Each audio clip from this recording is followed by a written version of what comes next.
1970च्या दशकात मराठवाड्यातील मानवत हे शांत गाव अचानक भीतीच्या छायेत झाकोळले गेले. सुरुवातीला एका निरपराध व्यक्तीच्या रहस्यमय मृत्यूची बातमी गावभर पसरली, पण काही दिवसांनी अशाच प्रकारच्या आणखी घटना घडू लागल्या आणि संपूर्ण परिसर दहशतीखाली गेला.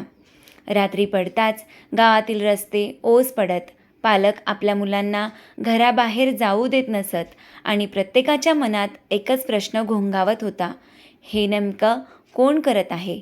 अफवांनी गावाला वेढलं. कोणी म्हणत होतं की गुप्तधन मिळवण्यासाठी अंधश्रद्धेच्या आहारी गेलेले लोक काळे विधी करत आहेत, तर काहींना वाटत होतं की एखादी भुताटकी शक्ती या घटनांमागे आहे.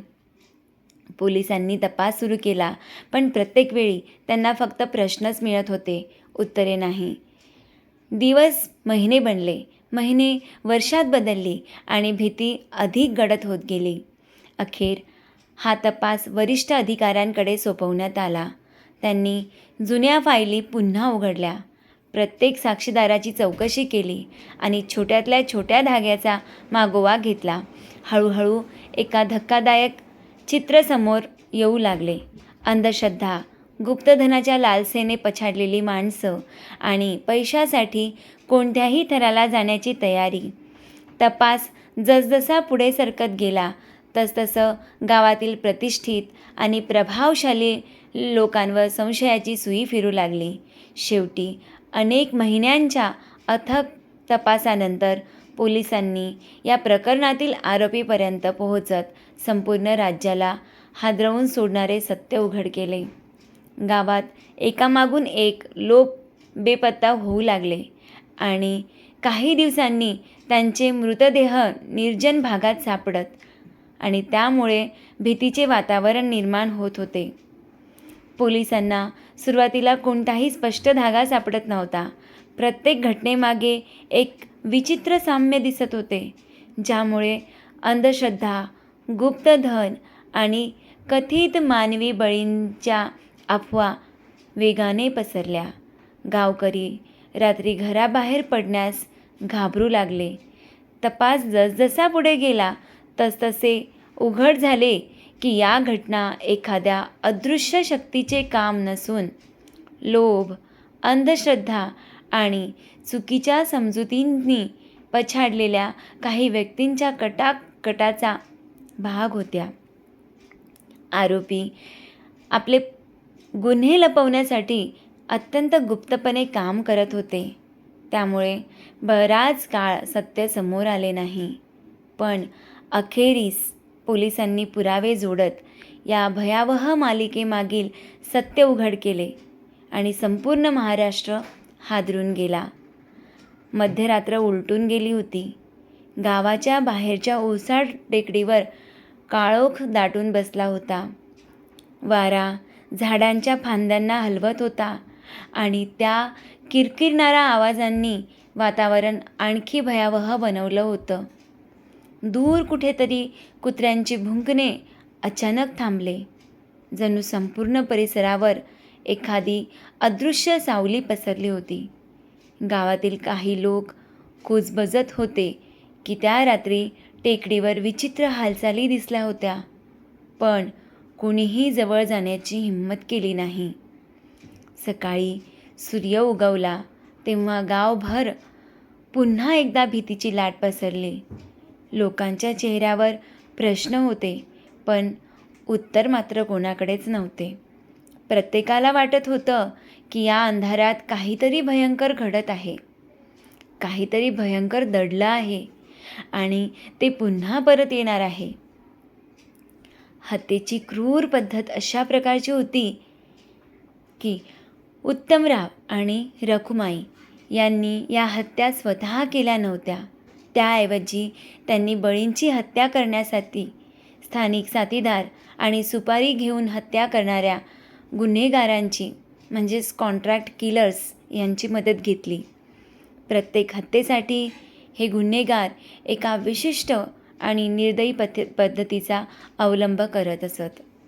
पाठलाग आणि आमिष दाखवून हे गुन्हेगार अशा तरुण आणि असुरक्षित मुली किंवा महिलांना लक्ष्य करत असत.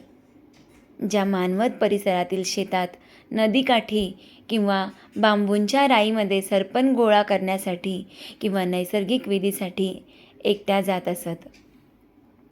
शारीरिक ताबा मिळवून बळींवर अचानक हल्ला करून त्यांना बळजबरीने पकडले जात असे. अनेक बळींनी तीव्र प्रतिकार केल्यामुळे झटापटीदरम्यान झालेल्या जखमा आणि सावल्याच्या खुणांमुळे काही गुन्हेगार नंतर पकडले सुद्धा गेले. बोथट शस्त्रांचा आणि कुऱ्हाडीचा वापर करत असत. बळींची हत्या करण्यासाठी प्रामुख्याने कुऱ्हाडी आणि जड बोथट वस्तूंचा वापर केला जात असे. बळींना निकामी करण्यासाठी त्यांच्या डोक्यावर वारंवार प्रहार केले जात असत किंवा कुऱ्हाडीने वार करून त्यांची हत्या केली जात असे. काही वेळा त्यांचे डोके धडावेगळे केले जात असे. रक्त गोळा करण्यासाठी शरीराच्या अवयवांची शस्त्रक्रिया सदृश्य विटंबना केली जात असे. बळींचा जीव जात असताना किंवा मृत्यूनंतर लगेचच गुन्हेगार धारदार शस्त्रांचा वापर करून त्यांच्या गुप्तांगावर खोलवर वार करत असत. या विशिष्ट जखमांमधून वाहणारे रक्त लहान धातूंच्या भांड्यांमध्ये काळजीपूर्वक गोळा केले जात असे. ओळख पटू नये म्हणून विद्रुपीकरण करत तपास कार्यात विलंब व्हावा आणि गावकऱ्यांना बळींची ओळख पटू नये यासाठी मृतदेह शेतात सोडून जाण्यापूर्वी गुन्हेगार मुद्दामहून त्यांच्या चेहऱ्यावर प्रहार करून त्यांची विटंबना करत असत. उत्तमराव आणि रुक्मिणी यांनी स्वतः हत्या केल्या नव्हत्या. त्यांनी काही स्थानिक साथीदार आणि सुपारी घेणाऱ्या गुन्हेगारांची मदत घेतल्याचा आरोप तपासादरम्यान समोर आला. या टोळीचे लक्ष प्रामुख्याने एकट्या असलेल्या महिला आणि मुली होत्या. गावाबाहेरील शेत, नदीकाठ किंवा निर्जन भागात जाणाऱ्या व्यक्तींवर नजर ठेवली जाई आणि संधी मिळताच त्यांना लक्ष्य केलं जाई. पीडितांनी अनेकदा प्रतिकार करण्याचा प्रयत्न केला असल्याचे तपासात आढळून आले. काही आरोपींवर झटापटीदरम्यान खुणा आणि जखमा आढळल्याची नोंदही करण्यात आली होती. हत्यांसाठी धारदार आणि जड हत्यारांचा वापर केल्याचे तपासातून समोर आले. गुन्ह्यानंतर पुरावे नष्ट करण्याचा आणि मृतांची ओळख पटू नये यासाठी मृतदेहांची विटंबना केल्याचेही तपास यंत्रणांनी नमूद केले होते.